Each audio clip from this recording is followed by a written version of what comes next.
السلام علیکم.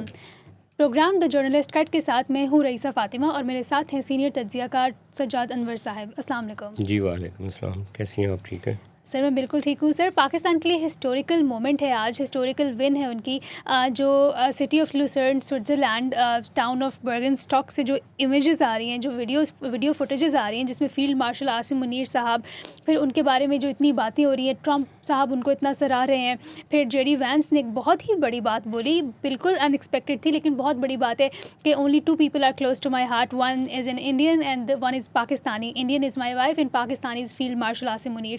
تو ایک بہت ہی بڑی بات تھی, اور اس کا ایک پاور اینگل بھی یہ نکلتا ہے کہ جو بھی آنے والے ٹائم میں الیکشنز ہوں گے یو ایس میں, اس میں جے ڈی وینس کے پریزیڈنٹ بننے کے بہت زیادہ چانسز ہیں. تو فیلڈ مارشل صاحب کو اور ایک اسپیس مل گئی ہے کہ وہ اپنی مرضی کے فیصلے, اپنی مرضی کی پالیٹکس پاکستان میں کروا سکتے ہیں. تو آپ کا اس سب کے بارے میں کیا کہنا ہے؟ پاور اینگل تو اس کے پھر بڑے بڑے ہیں. دیکھیں, یہ ایک تو سچی بات ہے کہ پاکستان کی ہسٹری میں ون آف دی ویری جو فیو مومنٹس ہیں جن میں ہم بہت پراؤڈلی کہہ سکتے ہیں کہ پاکستان نے انٹرنیشنلی اپنا سکہ جو ہے وہ ایک طرح سے جمایا ہے اور دنیا کو بتایا کہ Pakistan can do some thing. یعنی امریکہ اس جنگ سے نکلنا چاہ رہا تھا, صاف نظر آ رہا تھا. ایرانی بھی اس جنگ سے خوش نہیں تھے, لیکن درمیان میں دونوں طرف جو ان کی اپنے اپنے ملکوں کے مسائل تھے, ایگوز تھیں اور کچھ مفادات تھے, معاشی مفادات تھے, وہ آڑے آ رہے تھے جنگ بندی کے لیے بھی. اور ہم نے دیکھا بار بار سیز فائر بھی ہوئے, ان کو دوبارہ سے بدلا بھی گیا. پھر یہ جو آبنۂ ہرمز بند ہوئی, کھلی, بند ہوئی, پھر کھلی. تو اتنی انسرٹینٹی میں ایک انتہائی سسٹینڈ ایک اسٹرگل کی ہے فیلڈ مارشل صاحب نے اور پرائم منسٹر نے. تو اس کا یہ بہت خوشی کا لمحہ ہے. لیکن اس کا نتیجہ پاکستان پر کیا آئے گا, امریکہ پہ کیا آئے گا, دنیا پہ کیا آئے گا؟ اگر ہم دیکھتے ہیں تو دنیا کو تو امن ملے گا, اور امریکی اپنے مڈ ٹرم الیکشن کے لیے جو ریپبلکن پارٹی ہے وہ تو سرخرو ہو جائے گی کہ ہم نے یہ کر کے ایران کو. حالانکہ ایرانی جو امریکی میڈیا ہے وہ لکھ رہا ہے کہ ایران کو زیادہ بائیڈن والے معاہدے سے زیادہ بہت کچھ دے دیا ہے امریکہ نے, اور وہاں پہ ٹرمپ جو ہے وہ نشانے پہ ہے. اسی لیے ٹرمپ 2-3 دفعہ دھمکی بھی لگا چکا ہے گفتگو کے دوران بھی, مذاکرات کے دوران بھی. تو خیر وہ وہاں پہ فیس سیونگ ان کی ہو گئی امریکیوں کی کہ اب یہ جو ٹاکس کا ایک پروسیجر بنایا گیا ہے کہ یہ آگے تک ایک جو پروسیس ہے ٹاکس کا وہ چلے گا اور سارے مسئلے حل ہو جائیں گے. تو امریکیوں کو تو ایک ریلیف ملا ہے اس کے نتیجے میں, خواہ وہ مانیں یا نہ مانیں. ایران کو بھی بہت بڑا ریلیف مل گیا, ان کے کچھ پرانے فریز پیسے ابھی کچھ مل بھی گئے ہیں, کچھ آنے والے دنوں میں بھی ملیں گے ان کو پابندیوں کا جن کا سامنا تھا وہ ختم ہو سکتی ہیں. لیکن پاکستان کو کیا ملے گا سوائے اس نیک نامی کے, جس کا ہم نے اس دن ذکر کیا تھا کہ عزت تو بہت مل گئی, پیسہ بھی ملے گا. اصل سوال یہ ہے. تو اس کے لیے پاکستان کو ایک جامع حکمت عملی بنانی چاہیے کہ اپنے لوگوں کو, جن کو ہم نے پچھلے کئی ڈیکیڈ سے ان کو خستہ حال رکھا ہوا ہے, اب اس اپرچونٹی کا فائدہ اٹھاتے ہوئے اپنے لوگوں کو ریلیف کیسے دینا ہے. یہ تو ایک اس کا عوامی اینگل ہے اور قومی مفاد کا اینگل ہے. جو پاور اینگل کی بات کی, جس طرح سے آپ کہہ رہی جے ڈی وینس وہاں کا جو وہاں امریکہ میں کئی نائب صدر جو ہیں وہ صدر بنے ہیں, اور جے ڈی وینس سمارٹ آدمی ہے, وہ کئی چیزوں پہ ٹرمپ کے ساتھ ان ایگریمنٹ بھی نہیں تھا, خاص طور پہ اس جنگ میں, اور اسرائیل کے بارے میں اس کا ایک موقف ہے. تو ہو سکتا ہے آنے والے دنوں میں وہ کوئی پاپولر فگر بن جائے اور امریکہ کا صدر بھی بن جائے. اور اسی طرح پاکستان کے بارے میں بھی لوگ کہتے ہیں کہ جب انہوں نے یہ کہا ہے کہ میرے دل کے قریب ایک انڈین میری وائف ہیں اور ایک پاکستانی فیلڈ مارشل ہے, تو انہوں نے دل اپنا جنوبی ایشیا میں رکھ لیا ہے. یعنی کہ اور فیلڈ مارشل صاحب اس وقت نو ڈاؤٹ ایک ڈیکوریٹڈلی ایک عالمی سطح کے لیڈر بن چکے ہیں, کوئی اس کو مانے یا نہ مانے. بالکل. اب وہ پاکستان کے لیے کتنے یوزفل ہوں گے، ان کی یہ طاقت جو ہے وہ کنورٹ کتنی جی عوام کے لیے کتنی یوزفل ہوگی، یہ آنے والا وقت بتائے گا. اور لیکن جو ان کی لیگیسی ہے یا ان کے ادارے کی لیگیسی ہے، جس طریقے سے وہ پاور کو مینوپولیٹ کرتا رہا ہے ہمارا اسٹیبلشمنٹ کا ادارہ، اگر اس کو دیکھا جائے اور ان عارضی بندوبستوں کو دیکھا جائے جو ضیاء کے دور میں ہوئے، جو ایوب کے دور میں ہوئے، جو ان کے مشرف کے دور میں ہوئے، لیکن ان کا کوئی نتیجہ نہیں نکلا پاکستان کے عوام کے حق میں. تو یہ کچھ ایسا کریں گے جو پاکستان کی ایک پائیدار ترقی کے لیے کا ضامن بن جائے اور پاکستان آگے بڑھے. سب سے بڑا سوال تو یہ ہے. اور ان کی جو اتنی بڑی طاقت ان کو ملی ہے اور جو ملنے جا رہی ہے، اس کے نتیجے میں پاکستان کا جو ڈیموکریٹک ڈسپینسیشن جو جس کو ہم ہائیبرڈ کہتے ہیں، پہلے ہی بہت پچکا ہوا ہے، عدالتی نظام بہت پچکا ہوا ہے. کیا وہ مزید اس کو سٹریس کا سامنا کرنا پڑے گا، سیاسی جماعتوں کو مزید پابندیوں کا سامنا کرنا پڑے گا، یا یہاں پہ کوئی بریتھنگ سپیس ملے گی؟ یہ اہم سوال ہے آنے والے دنوں میں. سر، آپ کی تو اس بات سے مجھے یہ لگ رہا ہے کہ ایئر مارشل شہزاد چودھری صاحب نے جو 2-3 دن پہلے بات کہی ہے، انہوں نے بیسکلی اسٹیبلشمنٹ کو وارننگ دی ہے. آپ ہمیں بتائیں کہ وہ کہنا کیا چاہ رہے ہیں. انہوں نے یہ کہا کہ پہلے اسٹیبلشمنٹ کا ذکر صرف اشاروں کناروں میں ہوتا تھا، لیکن اب وہ اعلانیہ نظام کا اور اشرافیہ کا حصہ بن چکی ہے. تو ان کو سیاست دانوں کے ساتھ چلتے ہوئے اپنی حکمت عملی پر غور کرنا چاہیے، اور ہر معاملے میں ہر فیصلے میں ڈھال بننا ان کے لیے نقصان دہ ہو سکتا ہے. تو یہ کس تناظر میں وہ بات کر رہے ہیں اور کہنا کیا چاہ رہے ہیں؟ اصل میں تو وہ بڑی امپورٹنٹ بات کی ہے ایئر مارشل صاحب نے. اصل میں عمران خان صاحب کے ساتھ جب باجوہ صاحب نے مل کے ایک ہائیبرڈ نظام بنایا تھا، اس سے پہلے اسٹیبلشمنٹ جو تھی وہ پیچھے رہ کے، پردے کے پیچھے رہ کے اپنے مختلف طرح کے طریقوں سے سول گورنمنٹ کو کئی دفعہ پریشرائز کرتی تھی، کئی دفعہ اس کے ساتھ چلتے تھے. اپنے جو بھی مسئلے ہوتے تھے اسٹیبلشمنٹ کے یا فارن پالیسی کے یا انٹیریئر پالیسی کے، ان کو وہ اپنے طریقے سے کرتے تھے، لیکن پردے کے پیچھے رہ کے. جب مارشل لا نہیں ہوتا تھا اس وقت 90s کی پوری دہائی میں بے نظیر بھٹو صاحبہ اور نواز شریف کی لڑائی بظاہر دکھائی جاتی ہے، لیکن پیچھے تو ایجنسیاں ہی تھیں، لیکن ان کا پیچھے ایک خفیہ رول ہوتا تھا. جی. لیکن اس کے بعد جنرل مشرف سامنے آ گئے، تو پھر اس کے بعد دوبارہ کیانی صاحب اور راحیل شریف جو تھے وہ پس پردہ چلے گئے. لیکن پھر باجوہ صاحب کے زمانے میں سوچا گیا کہ نہیں، اب ملٹری کو ایک بڑے پارٹنر کے طور پہ آنا چاہیے، اور پاکستان کو ٹھیک کرنے کے لیے ایک بڑا کلین آدمی جو ہے عمران خان ہے، اس کا بازو پکڑ کے اس کو وزیر اعظم بناتے ہیں، اور ملٹری پوری سپورٹ دیتی ہے اس کو، تو ہم پاکستان کو ٹھیک کر لیتے ہیں. لیکن پاکستان جب عمران خان کا بازو چھوڑا جا رہا تھا، اور اس وقت پاکستان جو تھا وہ ڈیفالٹ کر رہا تھا، تو بڑی مشکل سے اب راحیل شریف صاحب بڑی مشکل سے اس کے بعد یہ جو عاصم منیر صاحب نے اور شہباز شریف صاحب نے مل کے اسٹیبلائزیشن کی ہے کہ آپ تھوڑے بہت بہتر ہوئے ہیں. اب آپ کو وہ ایک طرح سے ورلڈ سٹیج پہ لے گئے، انڈیا کی جنگ بھی جیت لی.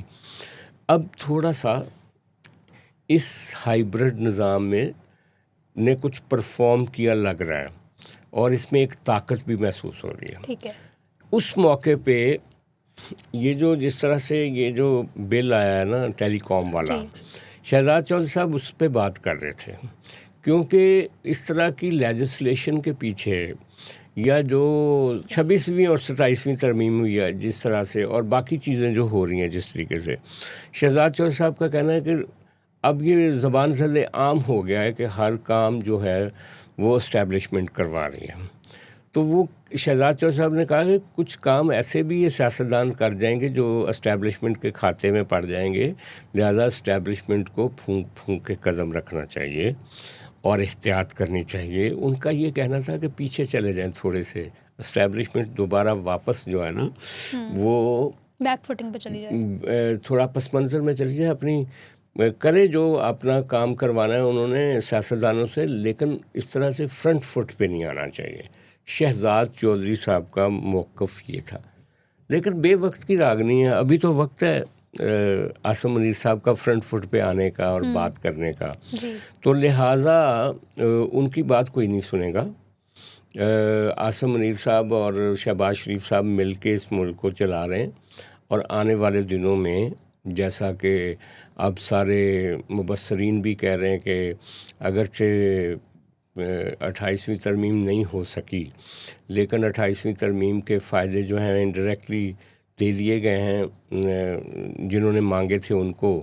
لیکن اب آنے والے وقتوں میں 28ویں ترمیم بھی ہوگی. اور میں تو سن رہا تھا نجم سیٹھی صاحب کو بھی، وہ کل بات کر رہے تھے محترمہ بے نظیر بھٹو صاحبہ کی سالگرہ پر ویکینڈ پہ، تو وہ کہہ رہے تھے کہ محترمہ جب آ رہی تھی پاکستان تو ان کی پالیسی یہ تھی کہ وہ طالبان کو کے ساتھ جو پاکستان کی ریاست دوستی نبھا رہی تھی اس وقت، وہ اس کو بدلنے کی پالیسی کے لیے آ رہی تھیں، اور اسی لیے طالبان نے ان کو نشانہ بنایا. وہ یہ کہہ رہے تھے. اور آج کی پیپلز پارٹی کو وہ مشورہ دے رہے تھے، اسی پیپلز پارٹی کو جو بے نظیر بھٹو صاحبہ کی وہ تعریف کر رہے تھے کہ اس وقت کی جو اسٹیبلشمنٹ تھی اس کے فیصلے کے خلاف محترمہ جو ہے وہ طالبان کے خلاف ایک پالیسی لے کر آ رہی تھیں. آج کی وہ پیپلز پارٹی کو مشورہ دے رہے ہیں کہ یہ جو کشمیر اور ناردرن ایریا اور یا سندھ، اس پہ اسٹیبلشمنٹ کے ساتھ پیپلز پارٹی پنگا نہ کرے، because they are flying very high اور ان کو نقصان ہو سکتا ہے. تو میں صرف سٹی صاحب سے یہ کہنا چاہتا ہوں کہ کیا اس وقت کی اسٹیبلشمنٹ بہت اونچا نہیں اڑ رہی تھی؟ 9/11 کے بعد جنرل مشرف نے جس طرح سے امریکہ کو ریسکیو کیا تھا اس ریجن میں، اور وہ کتنے پسندیدہ تھے امریکہ کے، اور اس کے بعد وہ جب بے نظیر بھٹو صاحبہ آ رہی تھیں تو پالیسی مشرف صاحب کی تھی کہ ایک طرف یورپ کو بتانا کہ ہم لبرل ہیں، اور دوسری طرف ساتھ ہی ان کو طالبان کو بھی تھپکی دینا تاکہ کہا جائے کہ پریشر بھی بہت ہے. تو اس پالیسی کو اگر انڈو کرنا چاہ رہی تھی بے نظیر بھٹو تو وہ پاکستان کے مفاد میں ہوتا. آج پاکستان بلیڈ نہ ہو رہا ہوتا بقول ان کے، جو انہوں نے نجم صاحب نے کہا کہ اس وقت جو ہم طالبان سے لڑ رہے ہیں شاید وہ محترمہ بے نظیر بھٹو آج سے 15 سال پہلے اس کو روک دیتی. تو اسی طرح جو نقصانات آنے والے دنوں میں اس موجودہ مداخلتوں کے نتیجے میں ہوں گے، اس کا رونا ہم اگلے 10-15 سال کے بعد رو رہے ہوں گے. تو المیہ تو یہی ہے کہ طاقتور تو اسٹیبلشمنٹ ہوتی ہے، اور اسٹیبلشمنٹ ہمیشہ فلائنگ ویری ہائی، اور وہ اپنے آپ کو برتر سمجھتے ہیں. آج کوئی نئی بات تو نہیں ہے. ٹھیک ہے. سہیل وڑائچ صاحب کا بھی کچھ کہنا تھا. اگر انہوں نے کہا کہ اگر شاہ محمود قریشی جیسا لیڈر، ایک سینئر لیڈر بھی انصافی یوٹیوبرز کے ڈر سے اسٹیبلشمنٹ سے بات کرنے سے کترا رہا ہے، یا پھر وہ یہ سوچ رہے ہیں کہ ان کو ان کی چمچہ گیری کرنے کا الزام ٹنگیا ٹھپا ان پہ لگا دیا جائے گا، اور وہ دل کی بات نہیں کر سکتے، تو پھر یہ جو نیشنل ڈائلاگ کمیٹیز ہیں یا پھر پارلیمنٹ کے اندر بیٹھے ہوئے لوگ ہیں، یہ کیوں ایسا پریشر محسوس نہ کریں؟ تو اس پہ بھی آپ کا دیکھیں، پی ٹی آئی میں اس وقت جس کو بھی رسپانس ملے گا، ریلیف ملے گا نا، خواہ وہ قانونی ملے غیر قانونی ملے، تو پی ٹی آئی کے ہمدرد سمجھیں گے کہ پیچھے اسٹیبلشمنٹ کا ہاتھ ہے. شاہ محمود قریشی تو بیچارہ پرانا بدنام ہے. جب یہ ریمنڈ ڈیوس کا معاملہ ہوا تھا اور شاہ محمود قریشی نے پیپلز پارٹی سے استعفیٰ دے دیا تھا، وہ وزیر خارجہ تھے، اور بعد میں اس نے استعفیٰ دے دیا، تو کہا گیا کہ اس سے استعفیٰ دلوایا گیا ہے، کیونکہ اگلا ٹینیور جو تھا پیپلز پارٹی کی حکومت تو دوبارہ نہیں آنی تھی. کہا یہ جا رہا تھا کہ آگے فیوچر عمران خان کا، اس کو عمران خان کے ساتھ کھڑا کر دیا گیا تھا. اور ان کے والد صاحب بھی، سجاد قریشی صاحب ان کا نام تھا، وہ پیپلز پارٹی میں 70s میں بھٹو صاحب کے بڑے قریبی دوستوں میں سے تھے. لیکن جیسے بھٹو صاحب کو پھانسی دی گئی، وہ ضیاء الحق کے ٹائم پہ گورنر پنجاب بن گئے، ضیاء الحق صاحب کے بڑے خاص. اب ان کی فیملی کے بارے میں مشہور ہے کہ وہ اسٹیبلشمنٹ کے ساتھ چلتے ہیں. تو شاہ محمود قریشی کی لیاقت، بہادری، دلیری، گفتگو کا انداز، ان کی ہسٹری کہ وہ وزیر خزانہ تھے پنجاب کے، پھر وفاقی وزیر خارجہ بھی بن گئے، پھر دوبارہ وزیر خارجہ بن گئے. تو اس سب کریڈٹس کے باوجود وہ ڈسکریڈٹ رہیں گے پی ٹی آئی میں، خواہ وہ کسی اسٹیبلشمنٹ سے سمجھوتا کریں یا نہ کریں، کیونکہ وہ ایک پولیٹیکل بینگ ہے. وہ جب عمران خان صاحب کے ساتھ تھے اور ان کی طرف سے مذاکرات کرتے تھے، اس وقت شروع میں جب عمران خان صاحب دھرنا دے رہے تھے، پھر جب وہ حکومت میں آ گئے تب بھی مذاکرات کیے، تو کہا یہ جاتا ہے کہ وہ عمران خان صاحب کی ہٹ درمی سے اور ان کے نان پولیٹیکل ایٹیچیوڈ کی وجہ سے وہ پہلے بھی بیزار تھے. لیکن اب ان کی مجبوری ہے، ان کا بیٹا بھی ایم این اے ہے، ان کی بیٹی بھی ایم این اے بننے کی کوشش میں بیچاری وہ ہار گئی تھی الیکشن. ان کی پوری انویسٹمنٹ تو پی ٹی آئی کے ساتھ ہے، لیکن وہ پی ٹی آئی میں ایک آؤٹ سائڈر ہی رہیں گے آنے والے دنوں میں. اور سہیل وڑائچ کی بات درست ہے کہ یہ جو قومی ڈائلاگ کمیٹی یا قومی ڈائلاگ کیمپین بنانا چاہ رہے ہیں فواد چودھری صاحب اور محمد علی درانی صاحب، ان کو بھی جو باہر بیٹھے یوٹیوبرز ہیں یا پی ٹی آئی کے ہمدرد ہیں، وہ سمجھتے ہیں کہ یہ کوئی اسٹیبلشمنٹ نے ایک شوشہ چھوڑا ہوا ہے، یہ کوئی جینوئنلی پی ٹی آئی کے ہمدرد نہیں ہیں، حالانکہ وہ پی ٹی آئی کے ہمدرد بن کے بات کرتے ہیں. تو جب تک عمران خان صاحب اڈیالہ میں بیٹھے ہوئے ہیں اور جب تک وہ باہر نہیں آتے، کوئی بھی آدمی دیکھیں نا، گنڈا پور نے کوشش کی تھی راستہ نکالنے کی، تو وہ آج کہاں پہ کھڑا ہے؟ پی ٹی آئی سے ایک طرح سے وزارت اعلیٰ لے لی گئی، اب ارریلیونٹ ہوتا جا رہا ہے دن بدن. موجودہ وزیر اعلیٰ جو ہے اس نے کوشش کی موجودہ گورنمنٹ سے بات کرنے کی، تو اس کا کیا حشر ہو رہا ہے، یوٹیوبرز نے کیا کیا ہے. تو یہ جو پی ٹی آئی میں پی ٹی آئی کی مقبولیت اپنی جگہ پہ، عمران خان صاحب کی مقبولیت اپنی جگہ پہ، لیکن ویلز ود ان ویلز جو بنے ہوئے ہیں نا پی ٹی آئی کے اندر، اسی لیے پی ٹی آئی ایک تنظیم سے زیادہ ایک سوشل میڈیا آرگنائزیشن بن کے رہ گئی ہے. اور اس میں نئے پریشرز جو ہیں، نئے پریشر گروپس آ گئے ہیں. جو باہر بیٹھے یوٹیوبرز ہیں، آپ دیکھ لیجئے گا کبھی جب عمران خان صاحب کا اور اسٹیبلشمنٹ کا آپس میں اپروچما ہو بھی جاتا ہے، کوئی بات چیت ہو بھی جاتی ہے، وہ باہر بیٹھے پھر عمران خان صاحب پہ تنقید کریں گے. وجہ یہ ہے کہ وہ ان ریڈ لائنز کو کراس کر کے جا چکے ہیں. وہ جو چاہتے ہیں کہ یہاں کوئی انقلاب لے کر آئے عمران خان صاحب، لوگوں سے مل کے اسٹیبلشمنٹ کو فائنل ایک شکست دیں، ایسا پاکستان میں ممکن نہیں ہے. اور ممکن کیا ہے؟ ممکن یہی ہے کہ بات چیت کے ذریعے آپ راستہ نکالیں. اور جب بھی عمران خان بات چیت کے ذریعے اسٹیبلشمنٹ کے ساتھ رابطہ نکالے گا تو اسی طرح کا ان کو بھی نقصان ہوگا، جیسا بینظیر بھٹو صاحبہ نے کوشش کی تھی بات چیت کر کے ان کی پارٹی کو بار بار چھوٹا کر کے پنجاب سے نکال دیا گیا. پھر نواز شریف صاحب نے کوشش کی تھی ان کے ساتھ بات چیت کرنے کی، آج وہ گھر بیٹھے ہوئے ہیں. ان کی بیٹی پاپولر ہے، لیکن وہ درمیان میں بیچارے ان کے بارے میں 100 طرح کے سوالات ہیں. تو اسٹیبلشمنٹ نقصان بھی پہنچاتی ہے جو پولیٹیکل پارٹیاں ان کے ساتھ کام کرتی ہیں. جو نہیں کرتا، جو ان کو اسٹیبلشمنٹ کے سامنے کھڑا ہو جاتا ہے، للکارتا ہے، وہ پاپولر ہو جاتا ہے. ایک زمانے میں نواز شریف پاپولر تھے جب وہ باجوہ صاحب کو اور فیض حمید کو للکارتے تھے. جب عمران خان نے للکارا باجوہ کو اور عاصم منیر صاحب کو، وہ پاپولر ہیں اس وقت بہت زیادہ. تو جب پیپلز پارٹی للکارتی تھی اسٹیبلشمنٹ کو، اس وقت پیپلز پارٹی بہت پاپولر تھی.